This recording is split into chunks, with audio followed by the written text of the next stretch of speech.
seorang Kartini itu adalah seorang perempuan Jawa, tetapi dia punya semangat dan punya tekad untuk memperjuangkan hak-haknya gitu ya. Walaupun dia dalam perjuangannya itu tidak mudah karena harus menentang dan melawan adat yang selama ini sudah ada dan turun-temurun, bahkan itu sudah mengakar di tanah Jawa apalagi gitu ya Mbak.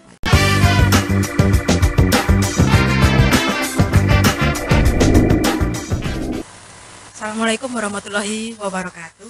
Jumpa kembali dalam kanal YouTube Bawaslu Wonogiri bersama saya Erma Putri Nugraheni dalam acara podcast Bawaslu Wonogiri.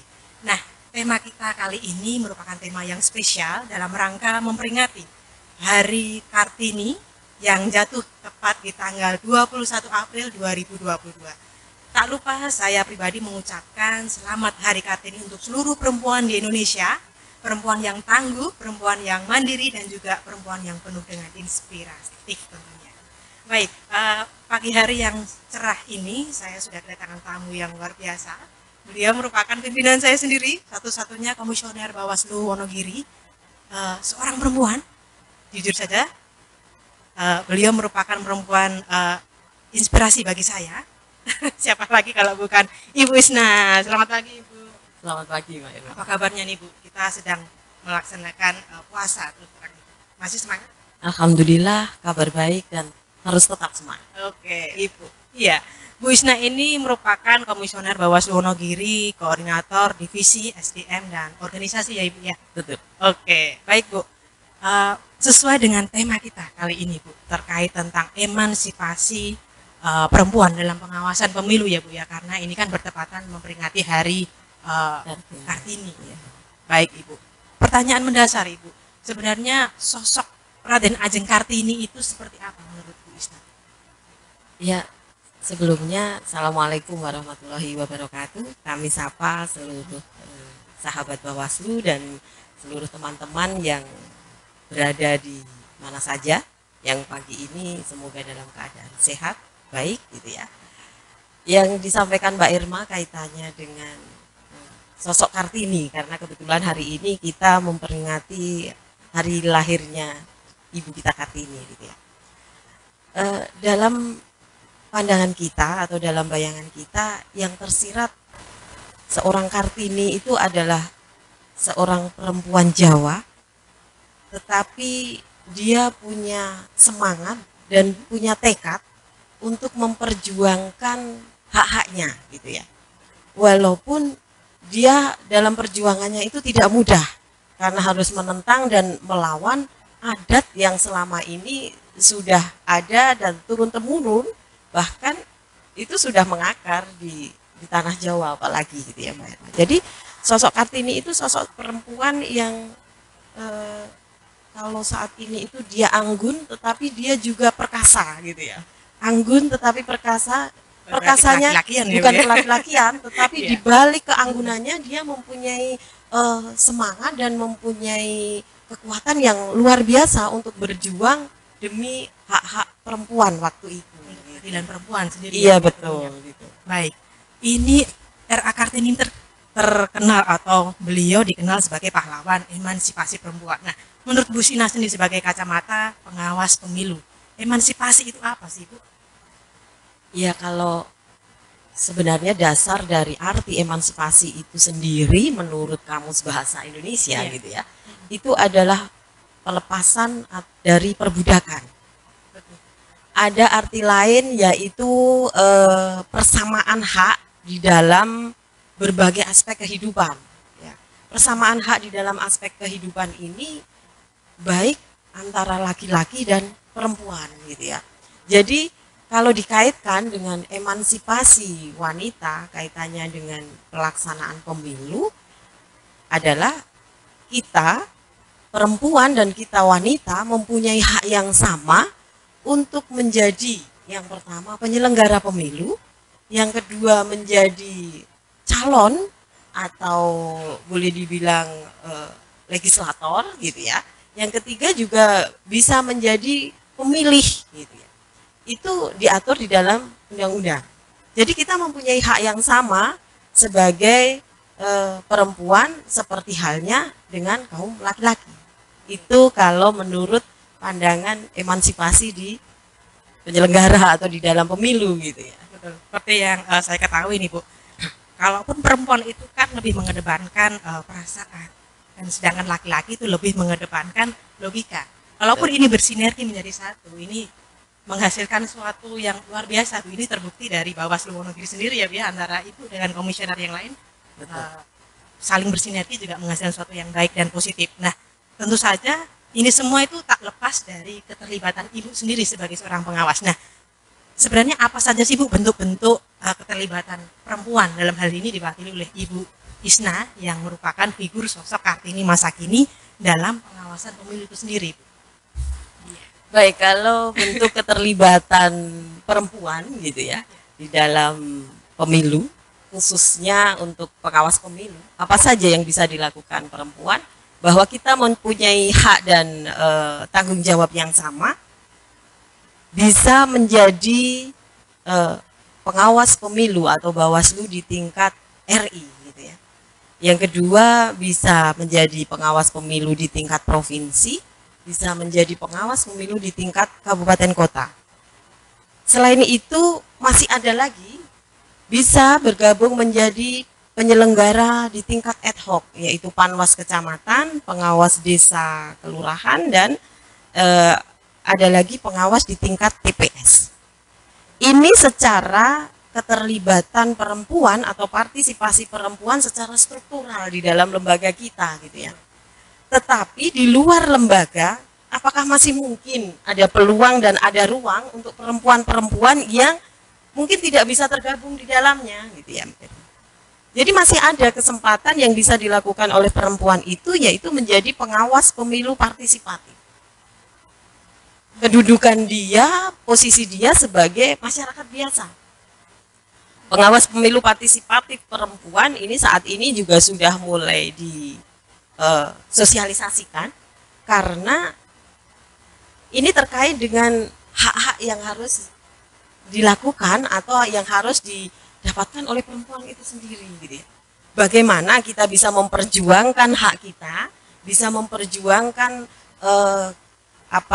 aspirasi kita ketika perempuan-perempuan ini tidak mau berpartisipasi atau perempuan-perempuan ini tidak mau bergabung di dalam penyelenggaraan pemilu itu sendiri. Itu yang kaitannya dengan keterlibatan perempuan di dalam pengawasan pemilu.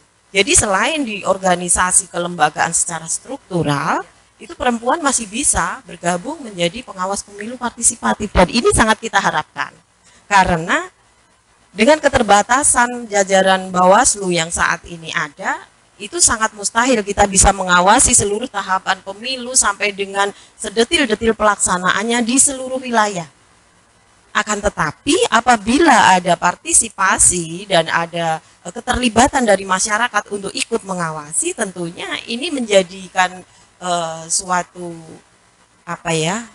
kerjasama yang harus kita kembangkan gitu ya.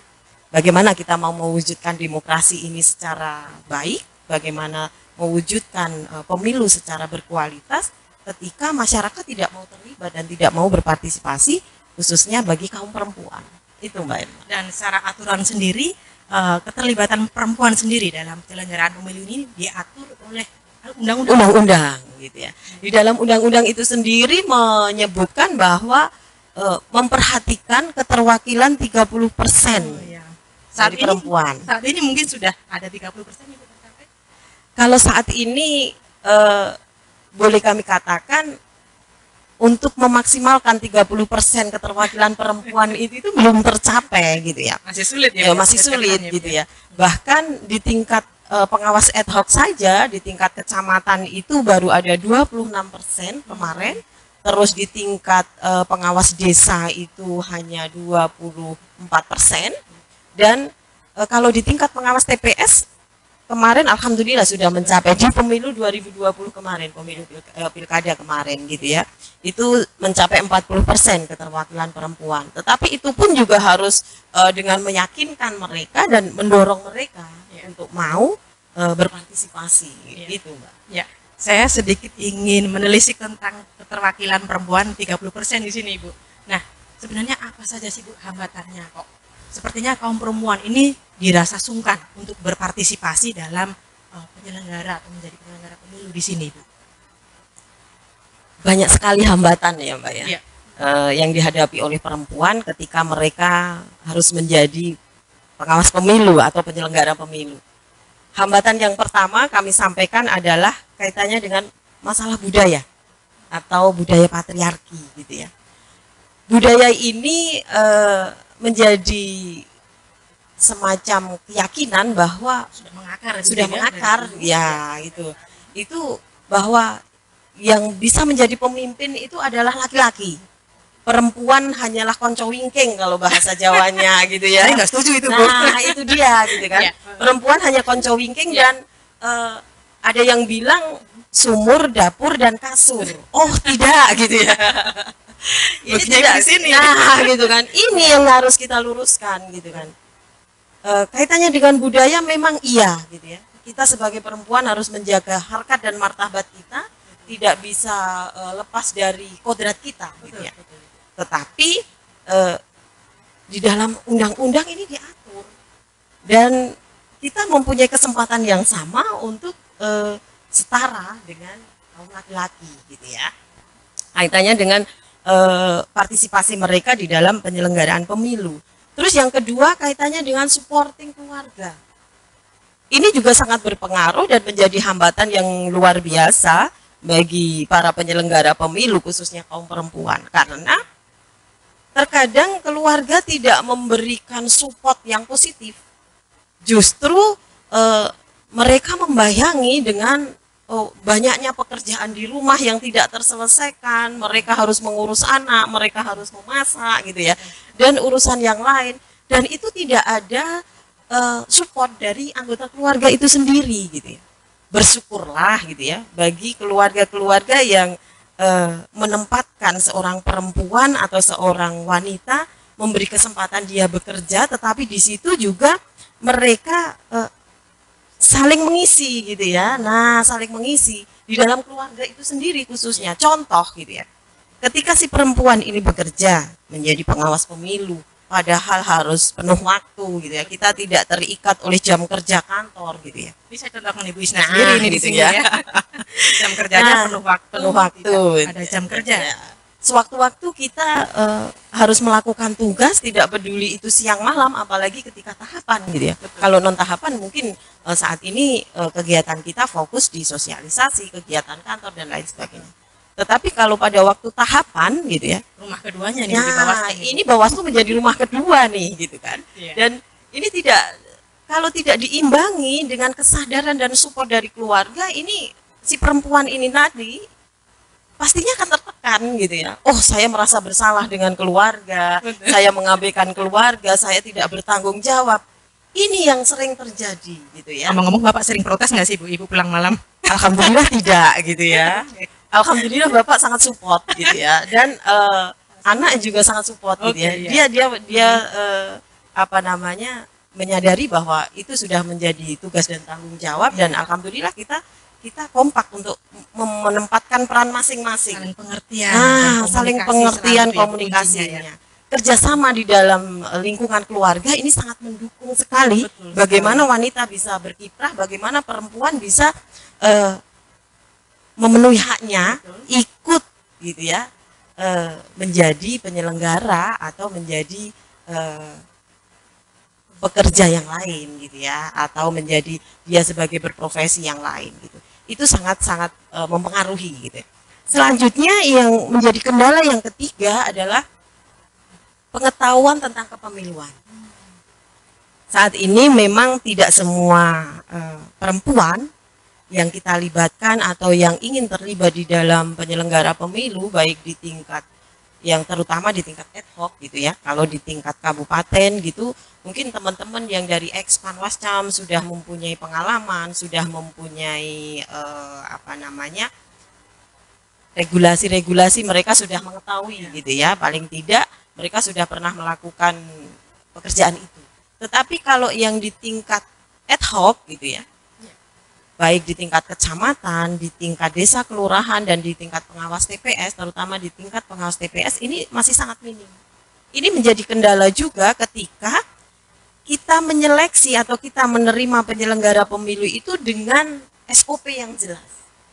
Harus ada tes, harus ada wawancara, terutama batas pendidikan maupun batas usia ya, Bu, ya. pendidikan dan usia, pengetahuan dia seperti apa gitu ya.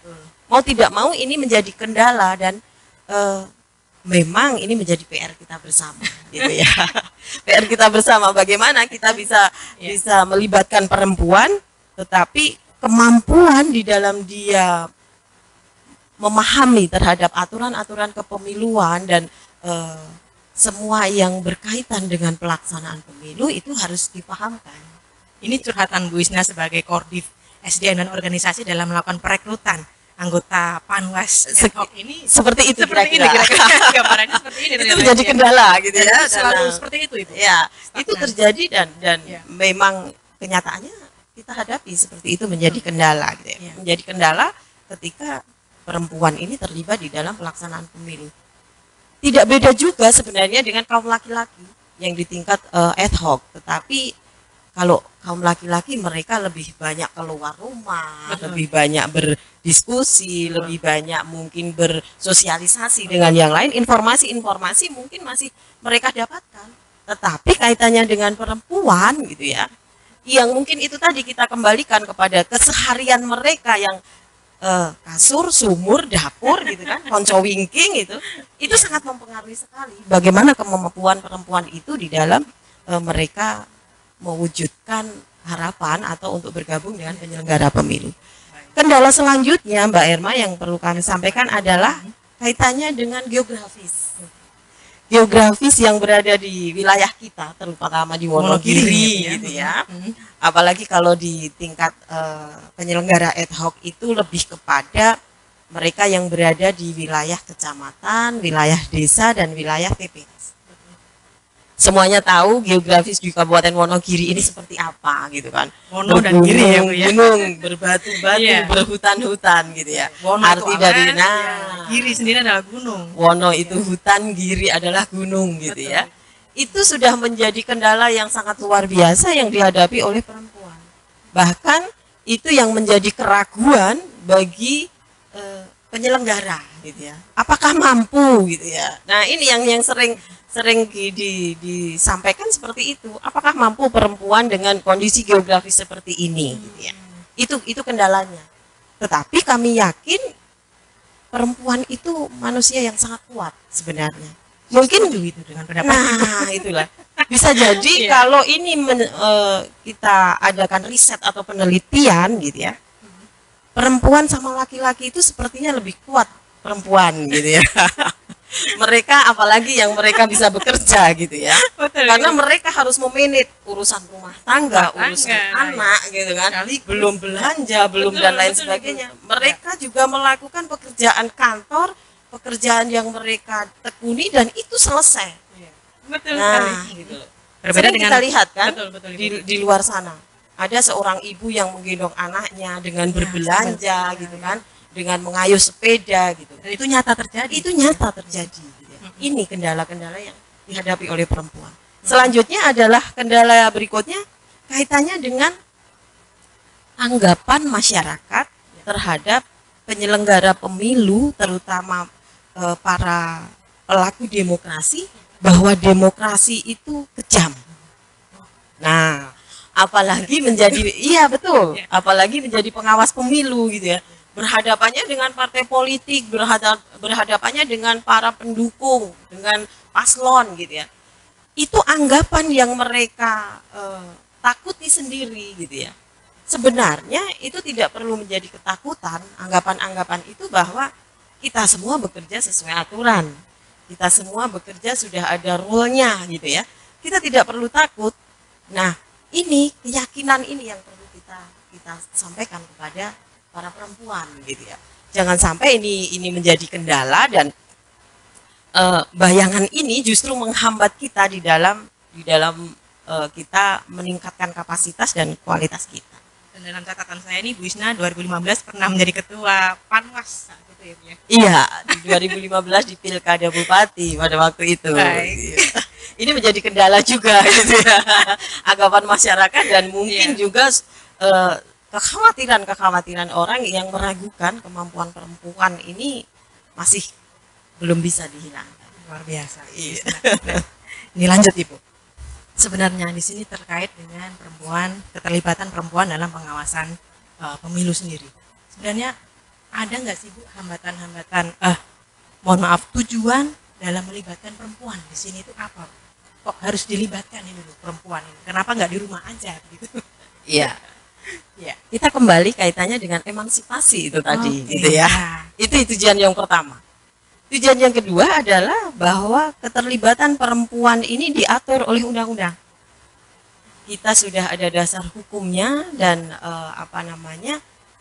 untuk kita terlibat itu memang kita harus dilandasi dengan aturan yang kuat. Kalau tidak ada aturan maka kita akan dilemahkan oleh sesama kaum perempuan atau bahkan mungkin kaum laki-laki, gitu ya.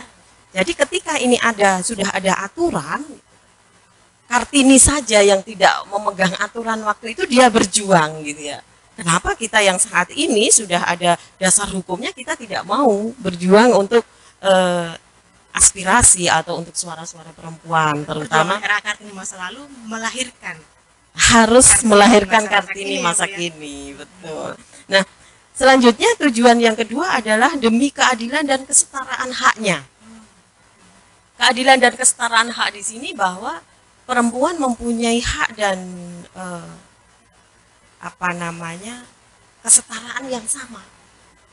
Boleh dibilang bahwa perempuan itu harus bisa mendampingi, gitu ya.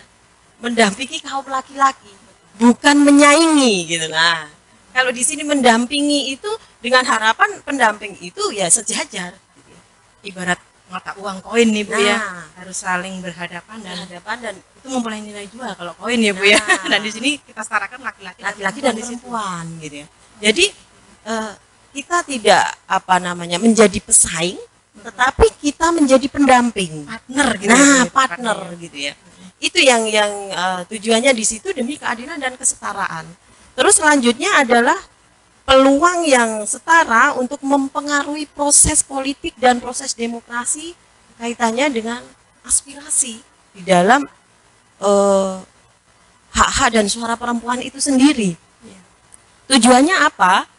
Ketika tidak ada keterlibatan perempuan di dalam demokrasi, di dalam politik, di dalam birokrasi, gitu ya, maka keputusan-keputusan yang diambil oleh birokrasi dan oleh kelompok-kelompok ini tadi tidak mengedepankan atau dia tidak memikirkan suara-suara dan kebutuhan dari perempuan itu sendiri. Jadi bagaimana aspirasi kita akan tersampaikan, bagaimana kita mengawal suara kita, dan bagaimana bisa proses politik dan proses keputusan yang diambil itu perspektif terhadap perempuan. Kalau perempuan tidak ada di dalamnya, ini yang kita harapkan. Jadi kita mendorong bagaimana kaum perempuan ini memperjuangkan suara kita sendiri, gitu ya. Karena apa? Karena ketika keputusan itu tidak dikawal oleh perempuan, maka ya perspektif terhadap perempuan itu sangat jauh. Bahkan saat ini banyak keputusan-keputusan yang tidak berpihak kepada kaum perempuan itu sendiri. Makanya pentingnya melibatkan kaum perempuan di sini dalam Iya, dengan pemilu itu sendiri ya Bu ya. betul. Baik Bu. Capek nggak sih Bu kadang-kadang kalau jadi pengawas pemilu di sini Bu? Saya mau tanya tuh sungkan, ini berhubung podcast nih saya ini supaya Ibu jujur di sini. Gitu, Bu. Kaitannya dengan capek apa tidak ya Mbak Erma? Kalau jujur terkadang, gitu ya. Ya. Terkadang kalau kita itu mau jujur dan itu manusiawi, itu juga capek, gitu ya. Tetapi di balik capek itu ada kebanggaan tersendiri bahwa kita bisa ikut berpartisipasi di dalamnya. Bagaimana kita ikut membangun suatu proses, bagaimana kita ikut terlibat, itu menjadi poin plus pada diri kita sendiri, gitu ya. Dan poin itu akan meningkatkan kualitas terhadap si perempuan itu sendiri, atau secara pribadi meningkatkan kualitas Menunjukkan bahwa perempuan itu bisa menjadi betul, seorang perempuan itu pemimpin bisa. ya, Bu, ya. Karena Mm-mm. apapun itu, Mm-mm. pengalaman itu adalah guru yang sangat berharga. Bagaimana Bisa, kita akan ya. mendapatkan pengalaman ketika kita tidak terjun langsung, ketika tidak bergabung, ketika kita tidak sebagai pelaku di dalamnya, Merasakan itu ya, gitu Bu, ya, gimana. kita tidak akan mendapatkan Betul. pengalaman itu, dan itu menjadi sebuah nilai dan histori yang kami yakin sangat-sangat mempengaruhi dinamika terhadap perkembangan jiwa kita. Berarti bekerja sembari beribadah, Bu, ya. Betul sekali. Dengan pikiran Iya. yang semangat, Betul. selalu senang, ikhlas apapun yang Nah, dijalani. itu yang kita lakukan. Baik, terakhir ini untuk Bu Isna ini sebenarnya. Apa pesan dan harapan Bu Isna sendiri nih untuk Kartini masa kini? Jujur saja nih Bu, sebagai figur Kartini masa kini juga nih. Iya. Silakan. Ya, harapan kita gitu ya untuk perempuan-perempuan masa kini, mari saatnya kita mendorong atau memberi kesempatan seluas-luasnya kepada sesama kaum perempuan gitu ya, untuk terlibat di dalam penyelenggara pemilu, khususnya di pengawas pemilu kalau di lembaga kita gitu ya. Selain itu juga sebagai profesi lain tentunya gitu ya, kalau khusus untuk penyelenggara pemilu, mari kita terlibat gitu. Karena menjadi perempuan itu memang banyak sekali hambatan dan tantangan yang kita dapati gitu ya. Kita dapati kaitannya dengan cita-cita atau harapan yang pernah kita punya gitu ya. Contoh gitu ya, kita mau menjadi pengawas pemilu nih gitu ya. Kendala-kendala yang saya sampaikan di depan tadi itu sudah terbayang gitu, sudah terbayang, bahkan itu menjadi kendala yang sangat luar biasa yang harus kita hempaskan kalau bahasanya gitu ya Mbak Irma. Jadi harus kita hempaskan, kita harus berani dengan resiko yang ada di depan kita. Yang pertama itu, terus yang kedua, mari kita para perempuan, kita tingkatkan kualitas dan kemampuan diri kita. Apapun itu gitu ya, mari kita sama-sama belajar dari hal yang kecil, mari kita saling support gitu ya sesama perempuan agar bisa menjadikan kesempatan ini benar-benar kita isi oleh perempuan-perempuan hebat yang ada di wilayah kita. Nah, seperti itu. Dan terakhir kami sampaikan bahwasanya kita yang seperti yang saya sampaikan tadi, janganlah kita dianggap sebagai pesaing dari kaum laki-laki, tetapi jadikan kita sebagai pendamping gitu ya Mbak Irma, jadikan pendamping. Jadi mari kita sama-sama memperbaiki diri agar kita bisa layak dan kita bisa menempatkan diri kita sejajar dengan kaum laki-laki. Kalau kita tidak meningkatkan kemampuan, kita tidak meningkatkan kapasitas diri kita, maka itu tidak akan terwujud. Jadi harapan saya saat ini kebetulan di momen Hari Kartini, mari kita terus nyalakan lentera yang sudah Kartini nyalakan pada waktu itu, dan terus kita nyalakan, bahkan kita buat semakin terang benderang lentera itu gitu ya. Jangan sampai lentera yang sudah Kartini nyalakan ini akan redup gitu ya, dengan semangat kita yang tidak kita perbaiki, yang tidak kita pompa terus gitu ya. Karena apa? Kemajuan bangsa itu tidak terlepas dari peran perempuan. Menjadi kuat dan tangguh itu adalah pilihan, dan menjadi mampu dan bisa itu butuh kemauan. Dan yang terakhir, saatnya perempuan mengambil peran sebaik-baiknya. Siapapun kamu, apapun posisimu, dan seberapa besar kedudukanmu gitu ya. Mari kita sama-sama memperbaiki diri agar perempuan ini bisa memperbaiki kualitas dan kemampuannya.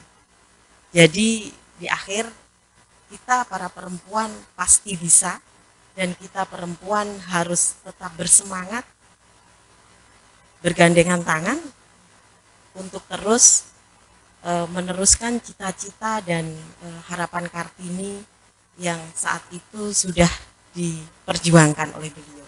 Jadi semoga Kartini masa kini akan terus berkibar gitu ya. Kartini masa kini akan terus menjadi Kartini sejati tanpa keluar dari kodratnya sebagai seorang perempuan. Begitu Mbak Irma. Kita sebagai kaum perempuan berusaha untuk menorehkan hal-hal yang positif dari apa yang sudah diperjuangkan oleh Raden Kanjeng Kartini. Betul sekali. Ya. Terima kasih Bu Isna atas waktu dan kesempatannya. Kapan-kapan nih saya undang lagi nih Bu dalam acara podcast ini. Siap. Kita belajar bersama. Ini jujur saja nih nyari waktunya Bu Isna ini susah ya. Baik, sekian dari Bu Isna, selamat melaksanakan ibadah puasa Ibu untuk hari Terima ini. kasih. Semoga lancar puasanya dan juga seluruh sahabat Bawaslu yang melaksanakan ibadah puasa pada hari ini. Saya mengucapkan selamat berpuasa. Semoga puasanya lancar hingga nanti menjelang buka ya Bu ya. Iya betul. Dan sedikit kami menyampaikan selamat Hari Kartini kepada perempuan-perempuan yang luar biasa dan perempuan-perempuan yang hebat di seluruh wilayah Indonesia. Ore, siap. Baik, terima kasih Bu Isna sekali lagi. Sama-sama, Mbak Irma. Dan sahabat Bawaslu yang menyaksikan acara podcast Bawaslu Wonogiri, terima kasih. Semoga apa yang tadi Ibu Isna sampaikan ini mengedukasi kita semua untuk menjadi perempuan yang lebih tangguh, mandiri, dan juga inspiratif tentunya ya Bu ya. Baik, sekian dari saya dalam acara podcast Bawaslu Wonogiri beserta tim Humas yang di sini juga bertugas. Terima kasih. Sampai ketemu acara podcast selanjutnya. Wassalamualaikum warahmatullahi wabarakatuh.